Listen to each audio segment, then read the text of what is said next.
नमस्कार दोस्तों, मैं Bharat Singh the engineering class के यूट्यूब चैनल पर आपका हार्दिक स्वागत करता हूं। मित्रों, हम जो पिछली क्लास जो लेकर के नहीं आए थे, हमने पिछली क्लास में डिस्कस किया था, वो था नागरिकता। और नागरिकता के ऊपर हम बात करें, जो नागरिकता जो था, हमने अनुच्छेद 5 से लेकर के 11 तक उसके ऊपर बड़ा विस्तार से डिस्कस भी किया है। अनुच्छेद 5, 6, 7, 8, 9, 10, 11 उनको हमने पढ़ लिया है। अब देखो, हमने जो पिछली क्लास थी उसमें यही कहा था कि हम जो आगे डिस्कस करेंगे, जो हम पढ़ेंगे, हमारी क्लास को रखेंगे, वो भारत का जो संसद है उसने एक नागरिकता अधिनियम बनाया था 1955 में। यानी नागरिकता अधिनियम कब बना? 1955 में। देखो मित्रों, हमारे पास में जो क्वेश्चन था वो एक पहला क्वेश्चन यहीं पर ही हमको मिल चुका है कि भारत में नागरिकता अधिनियम कब बना था। तो भारत में नागरिकता अधिनियम कब बना था? 1955 में। ये बनाया किसने? संसद ने। कि संसद ने नागरिकता अधिनियम कब बनाया? 1955 में। अब हम इसके ऊपर डिस्कस करें। देखिए कि जो नागरिकता अधिनियम 1955 में जो बना, इसमें भारत में नागरिकता कितने प्रकार से अर्जित की जाती है। देखो, अनुच्छेद 5 में भी नागरिकता अर्जित की जाती थी, किस प्रकार की नहीं। अनुच्छेद 6 में भी नागरिकता थी कि जो पाकिस्तान से भारत आते थे उनको नागरिकता दी जाती थी। अनुच्छेद 7 में भी नागरिकता का प्रावधान था कि भारत से जो लोग पाकिस्तान जा रहे थे उनको नागरिकता उनकी नागरिकता समाप्त की जा रही थी। अनुच्छेद 8 में भी हमने क्या पढ़ा था? नागरिकता, कि जो विदेश से भारत में आए उनको हमने नागरिकता दी। अनुच्छेद 9 में भी हमने क्या पढ़ा? नागरिकता, कि जो भारत से विदेश में जाएंगे उनकी नागरिकता समाप्त की जाएगी। हमने जो अनुच्छेद 10 था उसमें जिक्र किया था नागरिकता के अधिकारों का बना रहना। और 11, जो अनुच्छेद 11 था, उसमें क्या लिखा था? हमने क्या पढ़ा था कि संसद नागरिकता का विनियमन किया जाना, यानी संसद के द्वारा नागरिकता को नियंत्रित किया जाना।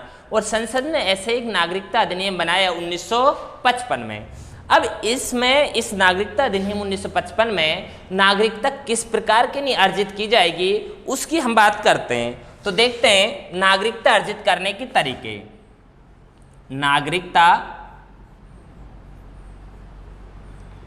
अर्जित करने के तरीके, और कितने प्रकार से नागरिकता अर्जित की जाएगी? 5 प्रकार से।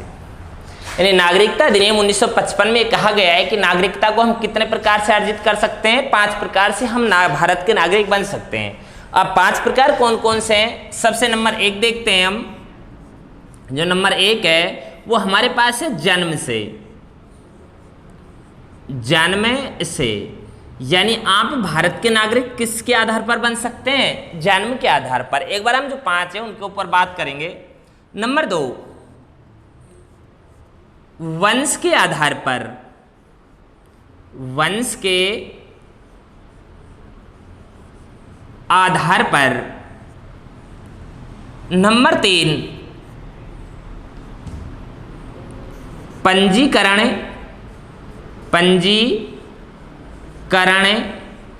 के आधार पर। नंबर 4, प्राकृतिक आधार पर। प्राकृतिक आधार पर। नंबर 5, क्षेत्र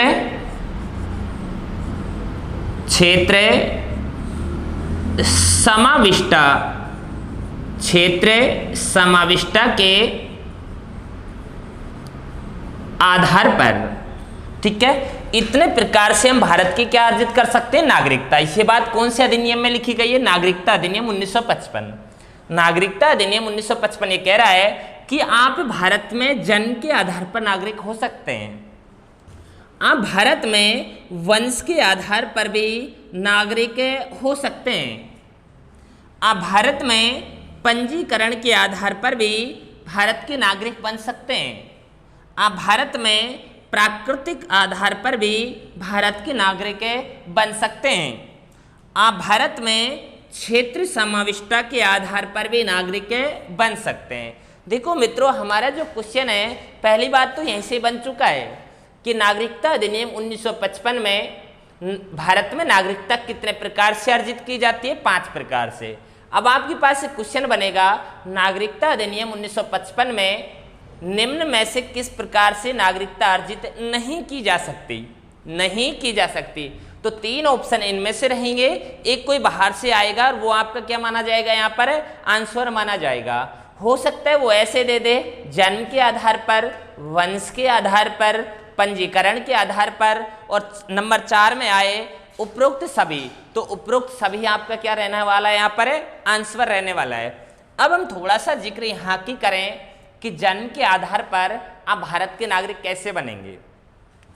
यानी जिस व्यक्ति का जन्म 26 जनवरी 1950 26 जनवरी 1950 के बाद भारत में हुआ हो, 26 जनवरी 1950 के बाद भारत में हुआ हो, तो वह जन्म के आधार पर भारत का नागरिक होगा यदि व्यक्ति के जन्म के समय उसके माता या पिता भारत के क्या हो? नागरिक हो।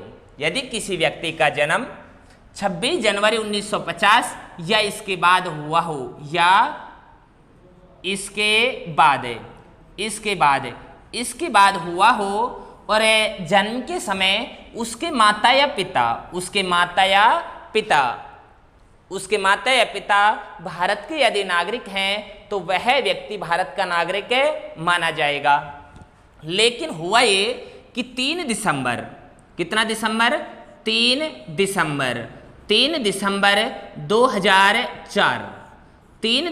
2004 को जो एक अगला अधिनियम आया 2003 वाला, उसमें कहा गया यदि किसी व्यक्ति का जन्म 3 दिसंबर 2004 के बाद भारत में हुआ है तो वह उसके चाहे माता या पिता में से एक भारत का नागरिक हो, लेकिन दूसरे यदि अवैध प्रवासी है तो वह भारत का नागरिक नहीं माना जाएगा। ये बात कब कही गई है? 3 दिसंबर 2004 के अंतर्गत। यानी इस प्रकार जन्म के आधार पर वह व्यक्ति भारत का नागरिक बन सकता है। यानी आप दोबारा समझें कि जन्म से भारत का नागरिक अर्जित करने का तरीका क्या है? यदि कोई व्यक्ति 26 जनवरी 1950 या उसके बाद भारत में पैदा हुआ, और जब वो भारत में पैदा हुआ यदि उसके माता और पिता भारत के नागरिक हैं, तो वह व्यक्ति भी भारत का क्या होगा? नागरिक माना जाएगा। ठीक है, दूसरे पर चलते हैं, वंश के आधार पर। किसके आधार की बात करें? वंश के आधार पर। देखो 26 जनवरी 1950 के बाद यदि किसी का जन्म हुआ है, ध्यान देना 10 दिसंबर 1992 से पहले हुआ हो, यानी 26 जनवरी 1950 के बाद और 10 दिसंबर 1992 से पहले यदि किसी व्यक्ति का जन्म भारत के बाहर हुआ हो, कहाँ पर हुआ? भारत के बाहर हुआ हो, और जब उसका जन्म हुआ तो उसका जो पिता यदि भारत का नागरिक है, भारत का क्या है? नागरिक, तो वह व्यक्ति भारत का क्या माना जाएगा? नागरिक माना जाएगा। ध्यान दो, पिता यदि नागरिक है तो मान लीजिए किसी व्यक्ति का जन्म 26 जनवरी 1950 के बाद और 10 दिसंबर 1992 से पहले हुआ है। थोड़ी देर के लिए सोचें, कोई व्यक्ति है जिसका जन्म 15 अगस्त 1980 को हुआ, मानो सपोज करो केवल, और उसका जन्म जो हुआ है वो कनाडा में हुआ है। यानी उसका जन्म कहाँ पर हुआ? कनाडा में हुआ है, भारत में नहीं हुआ। लेकिन उसका पिता उस समय भारत का क्या है? नागरिक है। तो उसे वंश के आधार पर भारत की क्या दे दी जाएगी? नागरिकता दे दी जाएगी। ठीक है मित्रों, यहाँ की बात है आपको अच्छे से समझ आई होगी कि हम ये कह रहे हैं वंश के आधार पर भारत की नागरिकता अर्जित की जाए। किस प्रकार की जाएगी? यदि किसी व्यक्ति का जन्म 26 जनवरी 1950 के बाद हुआ हो और 10 दिसंबर 1992 से पहले हुआ हो, और उस व्यक्ति का जन्म भारत के बाहर हुआ हो, लेकिन उसके जन्म के समय यदि पिता भारत का नागरिक है तो उसे भारत की नागरिकता दे दी जाएगी। ठीक है, इतनी बात समझ आई। अब हम आगे देखते हैं।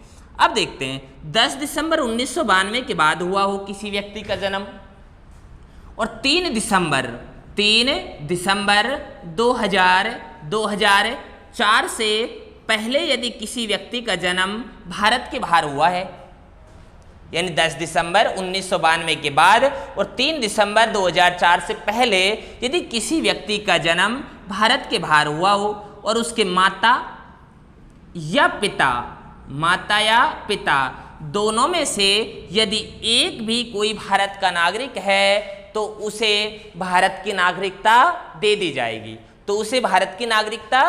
जाएगी। यानी यदि किसी व्यक्ति का जन्म 10 दिसंबर 1992 के बाद हुआ हो और 3 दिसंबर 2004 से पहले यदि किसी व्यक्ति का जन्म भारत के बाहर हुआ हो और उस समय उसके माता या पिता में से कोई यदि एक भी भारत का नागरिक है तो वह उस व्यक्ति को भारत की नागरिकता दे दी जाएगी। ये बात जो है ये यहाँ तक की आई। अब हम देखते हैं कि 3 दिसंबर 2004 के बाद की स्थिति क्या है।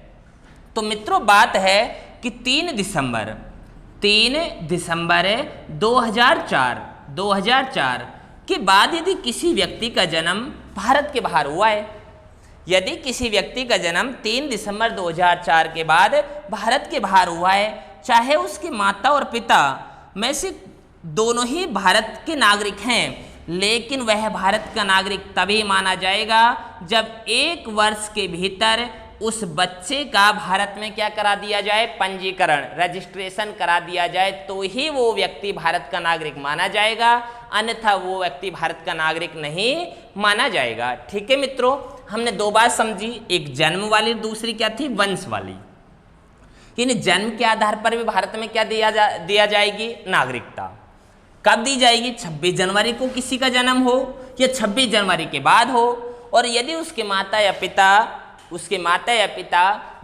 जन्म के समय भारत के नागरिक हैं तो वह व्यक्ति भारत का नागरिक है माना जाएगा। दूसरा हमने क्या बताया, वंश के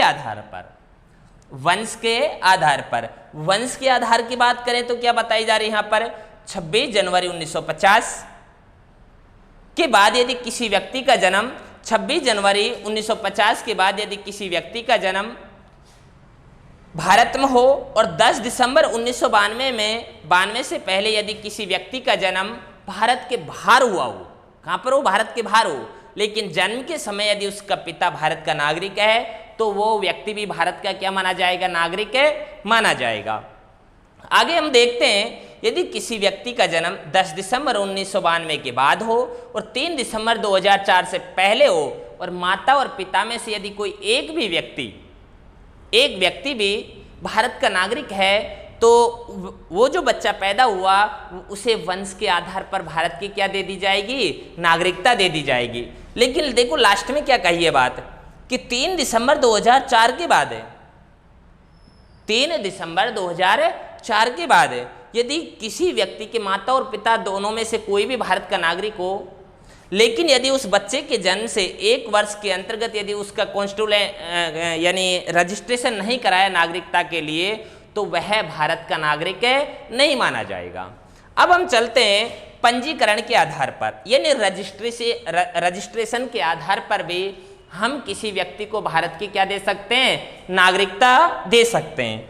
ये देखते हैं ये क्या है, प्राकृतिक आधार पर यदि कोई व्यक्ति है और वो व्यक्ति आप ये कहें कि आठवीं जो अनुसूची है उसमें यदि वो भाषाओं का अच्छा ज्ञाता है तो उसे भारत की क्या दे दी जाती है, प्राकृतिक आधार पर नागरिकता दे दी जाती है। अब हम देखते हैं नंबर 5 क्या है, क्षेत्र समाविष्टता के आधार पर, बहुत इंपॉर्टेंट है।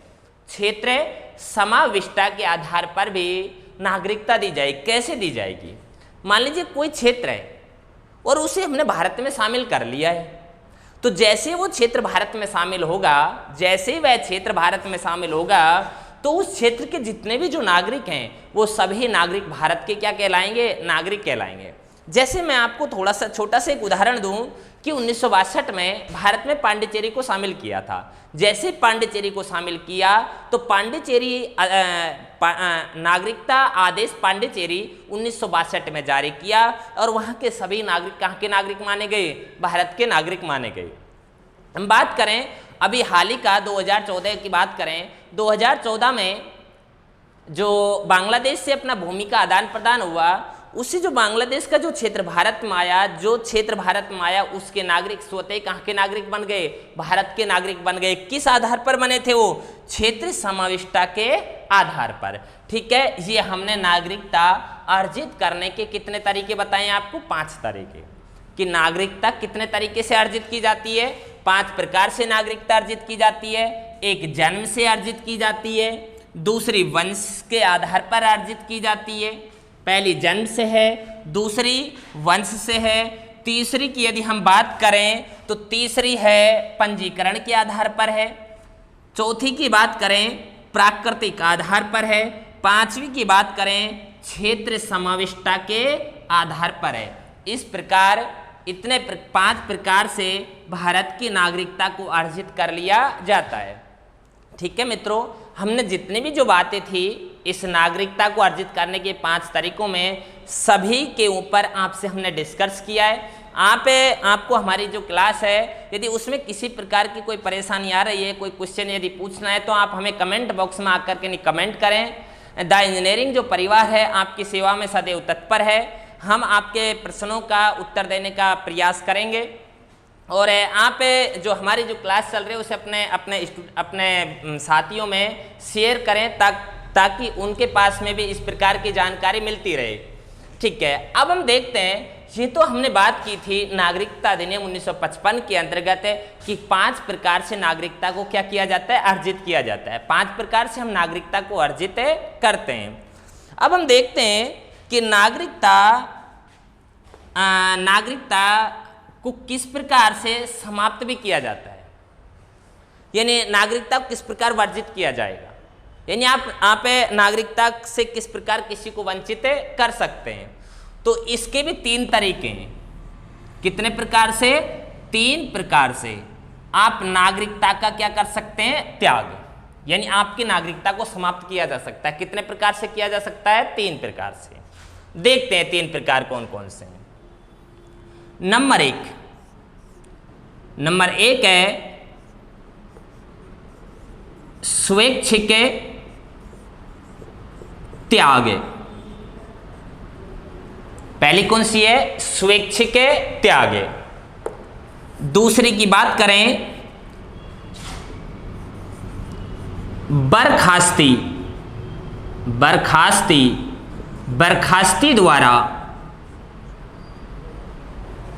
बर्खास्ती द्वारा।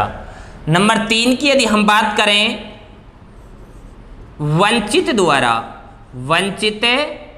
द्वारा, यानी आपकी नागरिकता 3 प्रकार से आप नागरिकता को खो सकते हैं। अब 3 प्रकार कौन कौन से? पहला है स्वैच्छिक त्याग, दूसरा है बर्खास्ती द्वारा, और तीसरा है वंचित द्वारा। तीनों के ऊपर डिस्कस करें। स्वैच्छिक त्याग, देखो नाम में आ रहा है स्वैच्छिक त्याग। मान लीजिए कोई भी व्यक्ति है और वो नागरिकता को स्वेच्छा से त्याग कर दे। वो ये कह दे मुझे भारत की नागरिकता नहीं चाहिए, मैं मेरी नागरिकता को स्वेच्छा से यहाँ से त्याग रहा हूँ, तो उसकी नागरिकता क्या हो जाती है? समाप्त हो जाती है। लेकिन थोड़ा सा आप समझें यहाँ पर, मान लीजिए कोई व्यक्ति है और कोई व्यक्ति अपनी नागरिकता को स्वेच्छा से त्यागे। स्वेच्छा से कोई व्यक्ति क्या करे? अपनी नागरिकता को त्यागे। तो जब वो व्यक्ति अपनी नागरिकता को त्याग रहा है, तो उसके जो नाबालिग बच्चे हैं, नाबालिग बच्चे, उनकी नागरिकता का क्या होगा? मान लीजिए कोई व्यक्ति है और अपनी नागरिकता को स्वेच्छा से त्याग रहा है। जब वो व्यक्ति अपनी नागरिकता को स्वेच्छा से त्याग रहा है, तो उसके जो नाबालिग बच्चे हैं उनका क्या होना है यहाँ पर? तो जो नाबालिग बच्चे हैं उनकी नागरिकता भी स्वतः क्या हो जाती है? समाप्त हो जाती है। लेकिन यदि वो 18 वर्ष के जब हो जाएं, तो वापस यदि वो भारत की नागरिकता लेना चाहें तो वो नागरिकता को ले सकते हैं। अच्छा, एक दूसरा क्वेश्चन हो रहा है आपके सामने। मान लीजिए कोई व्यक्ति है, आप मुझे समझें कि मैं भारत की नागरिकता को त्याग रहा हूँ, तो मैं भारत की नागरिकता को त्याग रहा हूँ, मान लीजिए मैं त्यागूं, भारत की नागरिकता त्यागें, और भारत उस समय युद्ध में ग्रस्त है, तो क्या केंद्र सरकार मेरी जो मैं ये अपनी नागरिकता को त्याग रहा हूँ उसको मानेगी। जो केंद्र सरकार है वो मेरी नागरिकता जो मैं त्याग रहा हूँ उसे एक्सेप्ट करेगी? नहीं है। यहाँ पर होना क्या है कि जो केंद्र सरकार है वो मेरी नागरिकता को एक तरफ कर देगी और उनके लिए अभी जो जरूरी है वो है देश की सुरक्षा, यानी युद्ध वाली बातों के ऊपर ध्यान देगी। ठीक है मित्रों, तो ये पहली बात हुई थी स्वैच्छिक त्याग के द्वारा। दूसरा क्या है? बर्खास्ती के द्वारा। क्या वो? बर्खास्ती के द्वारा। यदि कोई व्यक्ति है और वो यदि कोई किसी दूसरे देश की नागरिकता को अर्जित कर ले, किसी दूसरे देश की नागरिकता को अर्जित कर ले, तो उसकी नागरिकता भारत से क्या हो जाती है? समाप्त। अर्थात भारत से उसकी नागरिकता को क्या कर दिया जाता है? बर्खास्त कर दिया जाता है। ये कौन सी के अंतर्गत है? ये बात नंबर 2 में। देखो स्वैच्छिक त्याग में तो नाम ही क्या रहा है? स्वेच्छा से त्याग दिया। बर्खास्ती में क्या रहा है कि उसे बर्खास्त किया जाएगा।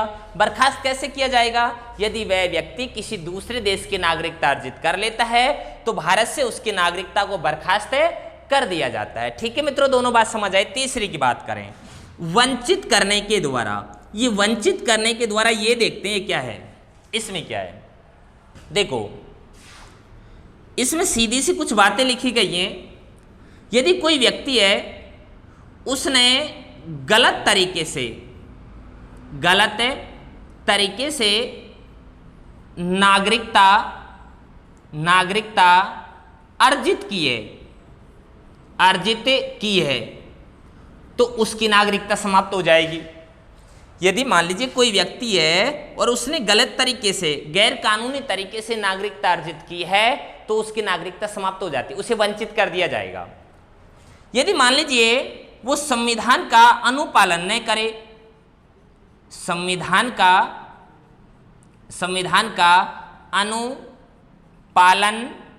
पालन ना करे, जो संविधान में जो लिखा गया है उसकी पालना नहीं करता है, तो भी उस व्यक्ति की नागरिकता से उसे क्या कर दिया जाता है? वंचित कर दिया जाता है। ये 2 बातें हुई।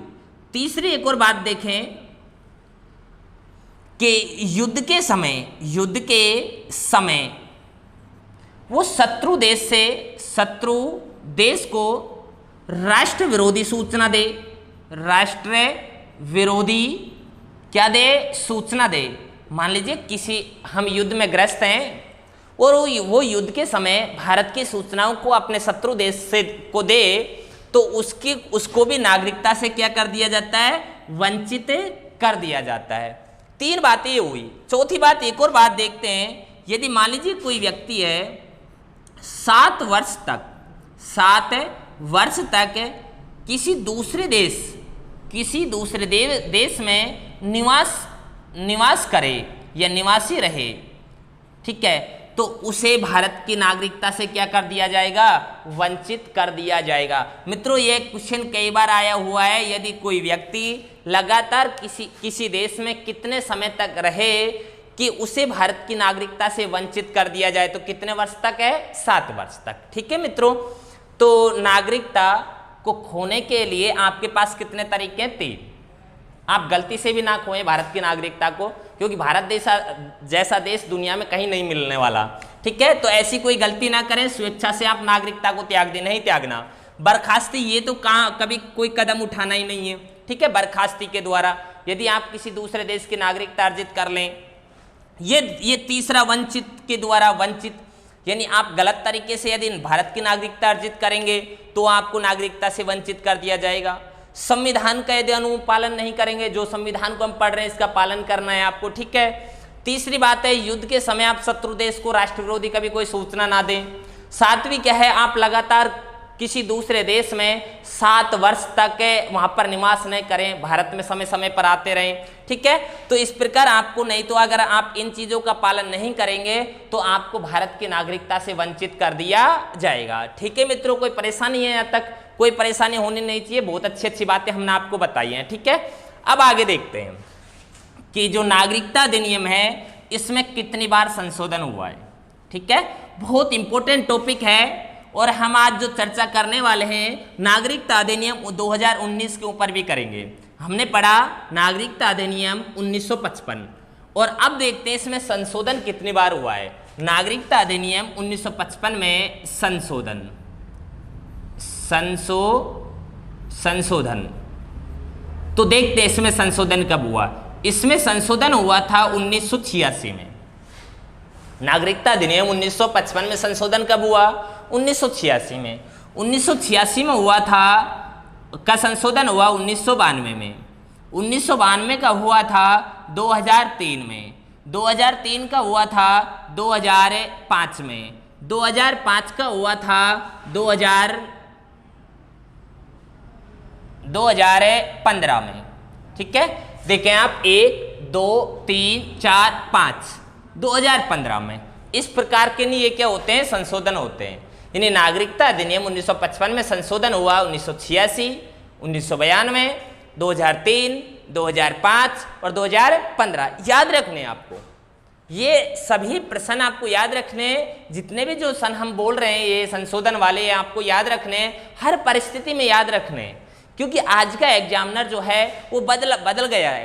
पहले की तरह नहीं है क्वेश्चन दे दिया, बस छोटा सा क्वेश्चन दे दिया और अक्सर हम इन अधिनियमों को पढ़ने से रह जाते हैं। हमें नागरिकता अधिनियम 1955 पूरा याद रखना है कि आपको 5 प्रकार से नागरिकता दी जाएगी। जन्म से दी जाएगी, वंश से दी जाएगी, पंजीकरण के आधार पर दी जाएगी, प्राकृतिक आधार पर दी जाएगी और आपको क्षेत्र समाविष्टता के आधार पर दी जाएगी। और आप नागरिकता को खो कितने प्रकार से सकते हैं? 3 प्रकार से। पहला क्या है? स्वैच्छिक त्याग है। दूसरा क्या है? दूसरा बताइए, दूसरा कौन सा है? दूसरा हमने आपको अभी पढ़ाया है। ठीक है, तो पहला है स्वैच्छिक त्याग है, दूसरा क्या है? बर्खास्ती है, और तीसरा कौन सा है? वंचित करने के द्वारा। ठीक है, 3 प्रकार हमने आपको पढ़ाए। इनमें संशोधन हो रहा है 1986, 1992, 2003, 2005, 2015। अब देखते हैं, यहाँ तक की तो हमने बातें की, लेकिन जो मसला हमारे पास में आ रहा है वो 2019 वाला आ रहा है। कौन सा आ रहा है? 2019 वाला बड़ा ही इंपॉर्टेंट है हमारे पास में 2019। तो 2019 है, इसको हम थोड़े से विस्तृत रूप से पढ़ने वाले हैं, क्योंकि यहाँ से मेरा मानना ये है और कि जो भी आपके आगामी एग्जाम हैं उनमें यहाँ से क्वेश्चन जरूर आएगा, क्योंकि बड़ा विवाद रहा है देश में। बहुत सारे जगह विद्रोही भी हुए हैं इसको लेकर के, नहीं तो उनके ऊपर कौन कौन से क्वेश्चन बनने हैं इस 2019 वाले अधिनियम के ऊपर, उनके ऊपर हम चर्चा करेंगे अब। ठीक है, तो हम पढ़ेंगे नागरिकता अधिनियम 2019। देखिए मित्रों, तो सबसे पहले हम बात करें नागरिकता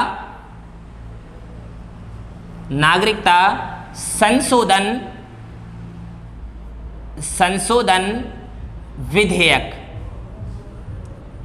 नागरिकता संशोधन विधेयक 2019। नागरिकता संशोधन विधेयक 2019, इसको आप बोल सकते हैं CAB,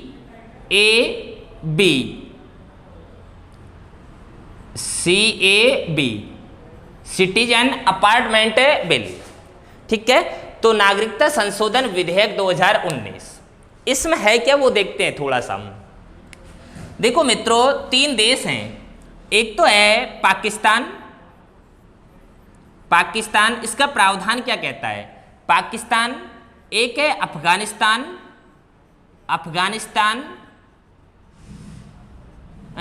और एक आपके पास देश है बांग्लादेश।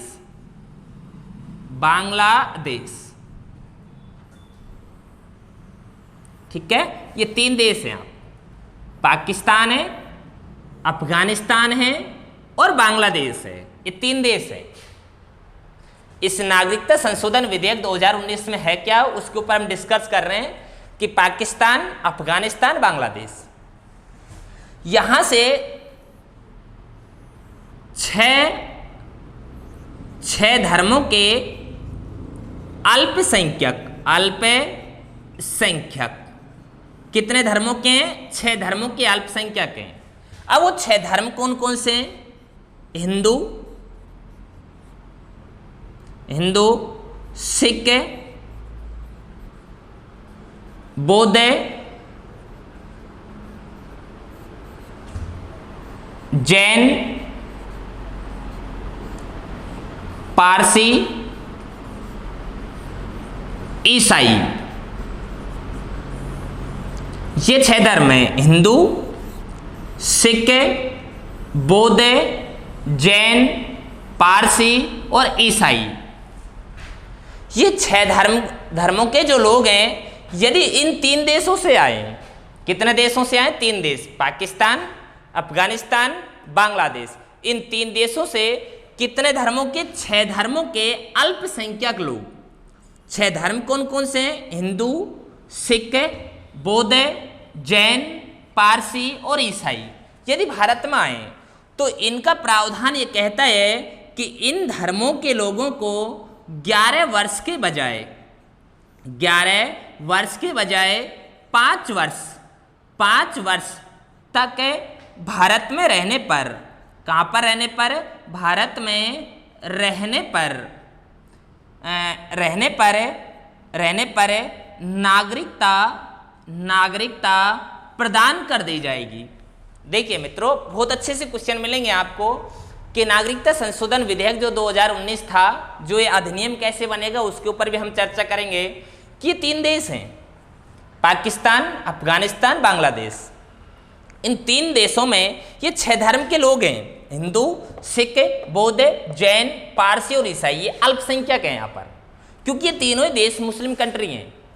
तो ये जो 6 धर्मों के जो लोग हैं, यदि भारत में आए, देखो 1955 का जो अधिनियम था उसमें यह है कि यदि कोई 6 वर्ष तक, यदि कोई व्यक्ति भारत में 11 वर्ष तक भारत में रहे और 1 वर्ष बाद यदि वो आवेदन करे, आवेदन के 1 वर्ष के बाद में उसको भारत में नागरिकता दे दी जाएगी। अब प्रावधान क्या है इसमें कि अब 11 वर्ष नहीं बिताने केवल इन धर्मों के लोगों को, ये जो अल्पसंख्यक हैं, इनको 11 वर्ष ना बिता करके इनको कितने वर्ष बिताना है भारत में? 5 वर्ष। यदि 5 वर्ष भारत में बिताएं तो इनको भारत में क्या दे दी जाएगी? नागरिकता दे दी जाएगी। मित्रों, एक बड़ी ही इंपॉर्टेंट बात यह है कि यदि कोई व्यक्ति 31 अक्टूबर, कितना अक्टूबर? 31 अक्टूबर 2014 से पहले यदि वो भारत में आया है, इन धर्मों का व्यक्ति, यानी 31 अक्टूबर 2014 से पहले यदि 6 धर्मों का जो अल्पसंख्यक व्यक्ति भारत में आया, तो उसके पास यदि उचित दस्तावेज नहीं है, उचित दस्तावेज नहीं है, तो भी उसे भारत की क्या दे दी जाएगी? नागरिकता दे दी जाएगी। मान लीजिए कोई व्यक्ति 31 अक्टूबर 2014 से पहले इन तीनों देशों में से आया, या तो पाकिस्तान से आया, या अफगानिस्तान से आया, या बांग्लादेश से आए, या तो वो हिंदू हो, या सिख हो, या बौद्ध हो, या जैन, या पारसी, या ईसाई हो, तो उससे कुछ नहीं पूछेंगे।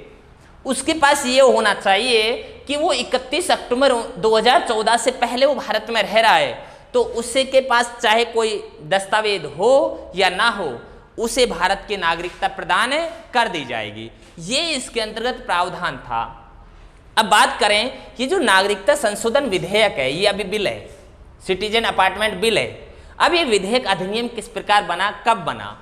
तो ये जो विधेयक है, नागरिकता संशोधन विधेयक, सबसे पहले बात करें ये पेश किसने किया है, कि नागरिकता जो संशोधन विधेयक है इसे पेश करने वाले व्यक्ति कौन है, तो उसके ऊपर हम चर्चा करें। मित्रों, आप बताएं कि नागरिकता अधिनियम 2019 को जो पेश किया था वो किसने किया और कहां पर किया था?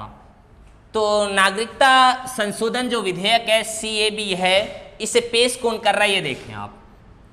इसे पेश करने वाले व्यक्ति हैं अमित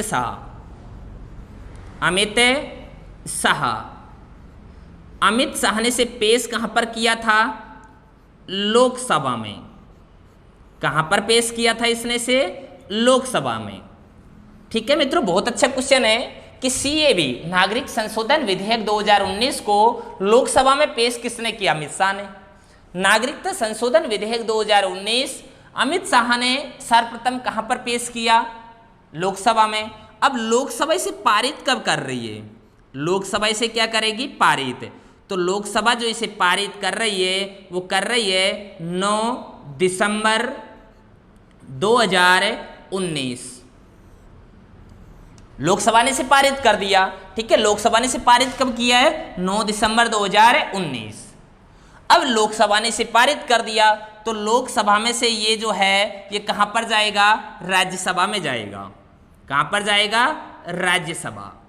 राज्यसभा। भाई दोनों सदनों से पारित होगा, दोनों सदनों से पारित होने के बाद में जब राष्ट्रपति इसके ऊपर हस्ताक्षर करेगा तभी तो विधेयक क्या बनेगा, अधिनियम बनेगा।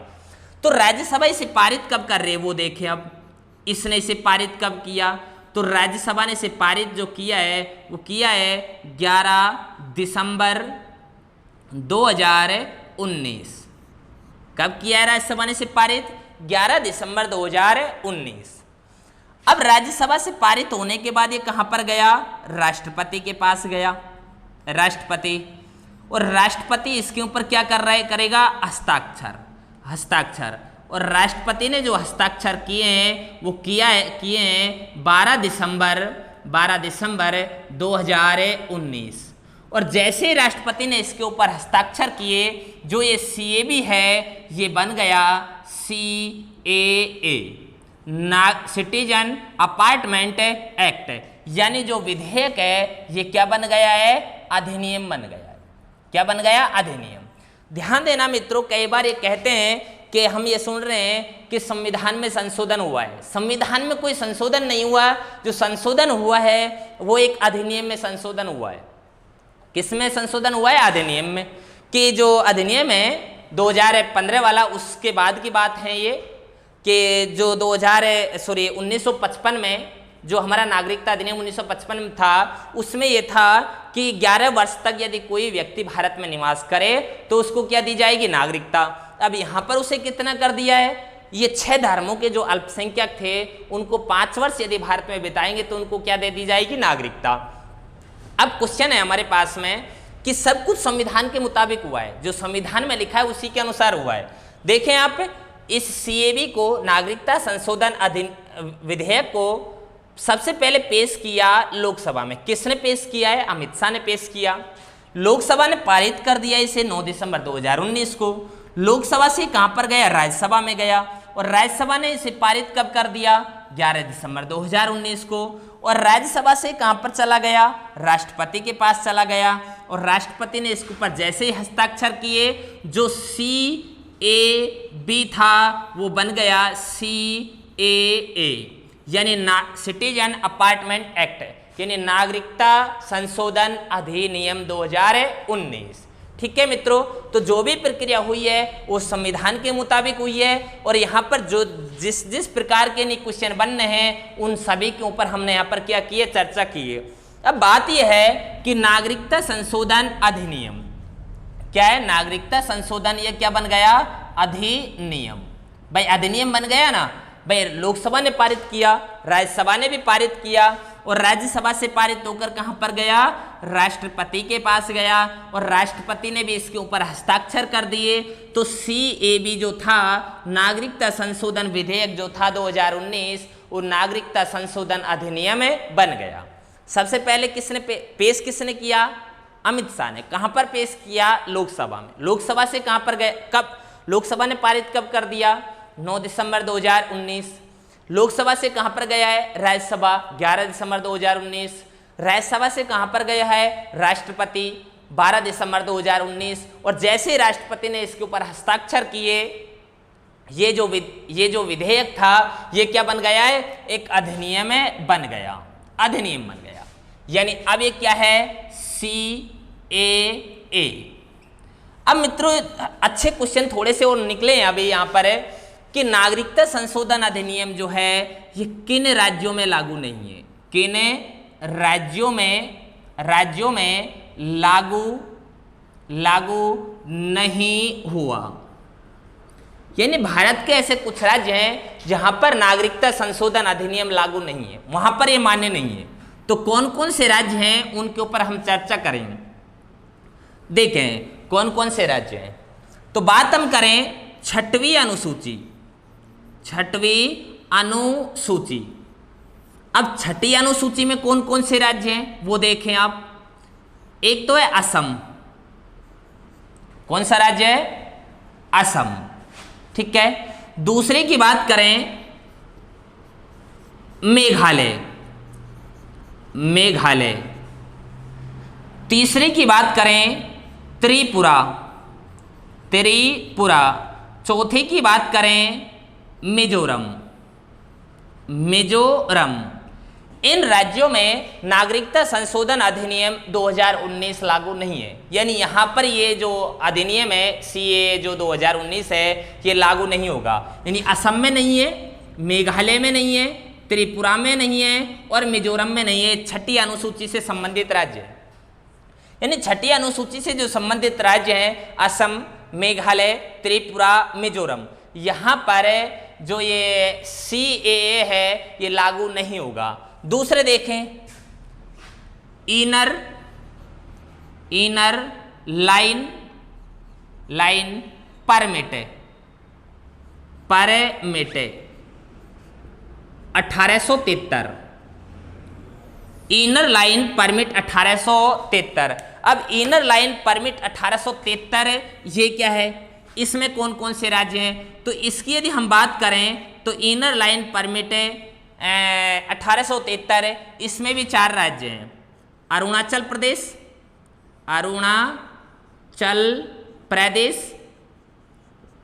दूसरे की बात करें नागालैंड, तीसरे की बात करें मणिपुर और चौथे की बात करें मिजोरम। अब हम देखें यहां पर, यानी 4 तो ये राज्य हैं जो छठवीं अनुसूची से संबंधित हैं। इनमें सीएए 2019 लागू नहीं है। और इनर लाइन परमिट वाले राज्य, इनर लाइन परमिट 1873 जो अंग्रेज लेकर के नहीं आए थे, अंग्रेज सरकार लेकर आई, इनमें अरुणाचल प्रदेश है, इनमें नागालैंड है, इनमें मणिपुर है और इन्हीं में मिजोरम है। यानी 4 राज्य ये हैं। ठीक है, 4 राज्य ये हैं और 4 ये हैं। इनमें जो नागरिकता संशोधन अधिनियम 2019 है ये लागू नहीं होगा। यानी 4 8। लेकिन मित्रों थोड़ा सा आप ये देखें, यहाँ पर मिजोरम इधर भी है और मिजोरम इधर भी है। अर्थात कहने की बात यह है कि कितने राज्यों में लागू नहीं हो रहा है? 7 राज्यों में लागू नहीं हो रहा है। कितने राज्यों में लागू नहीं हो रहा है? 7। क्योंकि मिजोरम इधर भी आ गया, मिजोरम इधर भी आ गया। 3 और 3 6 और 1 ये 7। यानी 7 राज्यों में जो नागरिकता संशोधन अधिनियम 2019 है वो लागू नहीं होगा। अब मित्रों हम बात करें, हमने जो अधिनियम था नागरिकता अधिनियम के ऊपर जितनी भी बातें थी, जितने भी क्वेश्चन आते हैं एग्जामों में, सभी के ऊपर हमने यहाँ पर डिस्कस किया है। हमने पढ़ा था नागरिकता अधिनियम 1955 जो संसद ने बनाया। 1955 में 5 प्रकार से आपको नागरिकता दी जाती थी, 3 प्रकार से ली जाती थी, उनके ऊपर जिक्र किया। उसमें संशोधन हुआ था, उसमें संशोधन हुआ 1986, 1992, 2003, 2005, 2015 और 2015 के बाद में जो संशोधन हो रहा है वो कब हुआ था? 2019, और वो बना नागरिकता संशोधन अधिनियम 2019। इसमें हमने बात की नागरिकता संशोधन अधिनियम 2019 में क्या प्रावधान थे कि 3 देश हैं, पाकिस्तान, अफगानिस्तान, बांग्लादेश। यहाँ से 6 धर्मों के अल्पसंख्यक लोग हैं जिनमें हिंदू हैं, सिख हैं, बौद्ध हैं, जैन हैं, पारसी हैं, ईसाई हैं। इन 6 धर्मों के लोगों को 11 वर्ष के बजाय यदि ये 5 वर्ष तक भारत में निवास करें तो उनको नागरिकता दे दी जाएगी। और यदि कोई व्यक्ति 31 अक्टूबर 2014 से पहले यदि भारत में आया है, यहाँ तक यदि भारत में आया है, तो उसके पास यदि कोई उचित दस्तावेज नहीं है फिर भी उसे भारत की क्या दे दी जाएगी? नागरिकता दे दी जाएगी। बात यह है कि जो नागरिकता संशोधन विधेयक 2019 था, इसको सबसे पहले पेश कहाँ पर किया गया? तो इसको सबसे पहले पेश कहाँ पर किया गया था? कहाँ पर किया गया था? लोकसभा में किसने किया था? अमित शाह ने किया। लोकसभा ने कब पारित किया? 9 दिसंबर 2019। राज्यसभा में गया उसने 11 दिसंबर 2019। राष्ट्रपति ने हस्ताक्षर कब किए? 12 दिसंबर 2019। जैसे ही राष्ट्रपति ने इसके ऊपर हस्ताक्षर किए तो ये विधेयक क्या बन गया था? एक अधिनियम बन गया। और ये अधिनियम बना तो बात यह है कि नागरिकता संशोधन अधिनियम 2019 कितने राज्यों में लागू नहीं है? तो कितने राज्यों में नहीं है? 7। छठी अनुसूची के राज्य कितने? 4, इनमें लागू नहीं है। Assam, Meghalaya, Tripura, Mizoram. Inner line permit वाले राज्य 1873, यानी 4 राज्य अरुणाचल प्रदेश, नागालैंड, मणिपुर और मिजोरम, इनमें भी ये लागू नहीं है। यानी कुल मिलाकर कितने राज्यों में लागू नहीं है? 7 राज्यों में लागू नहीं है। मित्रों, आज की क्लास को हम यहीं पर समाप्त करते हैं। आपको हमारी जो क्लास है किस प्रकार लग रही है? यदि कोई क्वेश्चन अभी इनके बाद में भी आपको कुछ लगता है तो आप हमें कमेंट बॉक्स में आकर के अपनी राय दें, अपने क्वेश्चन करें। हम आपके क्वेश्चनों को बताने का बखूबी प्रयास करेंगे। आज की क्लास को हम यहीं पर समाप्त करते हैं। धन्यवाद मित्रों।